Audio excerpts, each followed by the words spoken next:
ቢን ዛይድ አልናህያ በመካከለኛው ምስራቅ የቅርብ ጊዜ ታሪክ የሀገራቸውና አካባቢያዊ ፖለቲካዊ ቅርጽ በመቀየር ረገድ ስማቸው በጉልህ ከሚጠቀሱት መሪዎች አንዱ ሼክ መሐመድ ቢን ዛይድ አልናህያን ናቸው። በአጭሩ MBZ እየተሰኙ የሚጠሩት ሼክ መሐመድ ቢን ዛይድ የተባበሩት አረብ ኤሚሬትስ ፕሬዝዳንትና የአቡዳቢ መሪ ሆነው ሀገራቸውን እንደ አውሮፓውያን አቆጣጠር ከሜይ 2022 ጀምሮ እያገለገሉ የቆዩ ሲሆን የሀገራቸውን እድገትና ዘመነኛነት ላይ ትልቅ አሻራ ያሳረፉ ሰው እንደሆኑ ብዙዎች ይመሰክሩላቸዋል። ቢን ዛይድ የተወለዱት እንደ አውሮፓውያን ዘመን አቆጣጠር በ1961 ወይም በእኛ አቆጣጠር በ1953 ዓ.ም ነው። የተባበሩት አረብ ኤሚሬትስ የተሰኘችውን ሀገር መስራች ተብለው ስማቸው ከሚጠቀሱት የሼክ ዛይድ ቢን ሱልጣን አልናህያን ሶስተኛ ልጅም ናቸው። ቢን ዛይድ ትምህርታቸውን በተወለዱባት ከተማ በአልአይንና በአቡዳቢ የተከታተሉ ሲሆን በውጭ ሀገርም እንዲሁ ሮያል ሚሊተሪ አካዳሚ ሳንደርስ በተሰኘና እንግሊዝ ሀገር በሚገኝ የውትድርና ትምህርት ቤት ተከታትለዋል።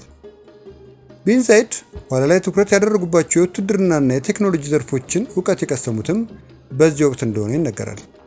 በውጭ ሀገር የትምህርት ቆይታቸው ከወታደራዊ ስልጠና በተጨማሪ የሄሊኮፕተር ማብረርና ታክቲካል በረራ እንዲሁም የአየር ወለድነትን ስልጠናም ወስደዋል።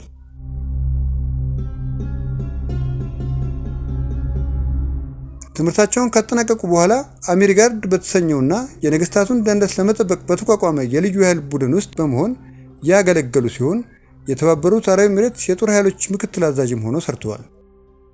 በስልጣንም ደረጃ በ2004 የአቡዳቢ ፕሪንስ የሚል ሹመትን ሲያገኙ ከሜይ 14 2022 እስካሁን ድረስ የተባበሩት አረብ ኤሚሬትስ ፕሬዝዳንት ሆነው እያገለገሉ ይገኛሉ። መሐመድ ቢን ዛይድ ወደ ኃላፊነት መምጣት ከጀመሩበት ሰዓት ጀምሮ ለሀገራቸው የላቀ የዲፕሎማቲክ ግንኙነት፣ ወታደራዊ ጥንካሬና አካባቢያዊ የበላይነትን የሚያቀዳጁ ስትራቴጂዎችን በመንደፍ ሲሰሩ ቆይተዋል። በተለይ ማስዳር በተሰኘውና በታዳሽ ኃይልና በዘላቂ የከተማ ልማት ዘርፍ ከፍተኛ መነቃቃትን የፈጠሩ መሪ እንደሆኑም ይነገርላቸዋል። ሀገሪቱ ከነዳጅ ጥገኝነት ተላቃ ሌሎች የገበያ አማራጮችን ማየት አለባት በሚል ጠንካራ አቋማቸውም ይታወቃሉ። መሐመድ ቢን ዛይድ ከሼካ ሰላማ ቢንት ሐምዳን አልናህያ ጋር ትዳር የመሰረቱ ሲሆን 9 ያህል ልጆችንም አፍርተዋል።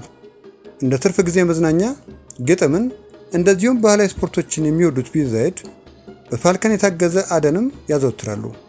ከላይ እንደተጠቀሰው መሐመድ ቢን ዛይድ ሀገራቸውን ከቀረው ዓለም ጋር በዲፕሎማሲ ከማስተሳሰር ባለፈ ቀጠናዊ የበላይነትን ለማግኘት በርካታ እንቅስቃሴዎችን ማድረግ ከጀመሩ ውለው አድረዋል። ከቅርብ ጊዜ ወዲህ ደግሞ ይህን ቀጠናዊ የበላይነት ለመጎናጸፍ እየወሰዳቸው ባሉት እርምጃዎችና ወታደራዊ ፍጥጫዎች ከፍ ያለ ውንጀላ እየቀረበባቸው ይገኛል። በየመን፣ በሶማሊያ፣ በሱዳንና በኢትዮጵያ ያጋጠሟቸው ወይም የተሳተፉባቸው እንቅስቃሴዎችና ይህን ተከትሎ እየመጣባቸው የሚገኘው ወቀሳም የዚህ ማሳያ ተደርጎ ይጠቀሳል። ከጥቂት ቀናት ወዲህ ጤናቸው መታወቁ ከሚዲያ የጠፉት ቢን ዛይድ ከህመማቸው አገግመው ዳግም ወደ ዙፋናቸው የመለሱ ይሆን የሚለው የብዙዎች ጥያቄና የበርካቶችንም ትኩረት የሳበ ጉዳይ ሆኗል።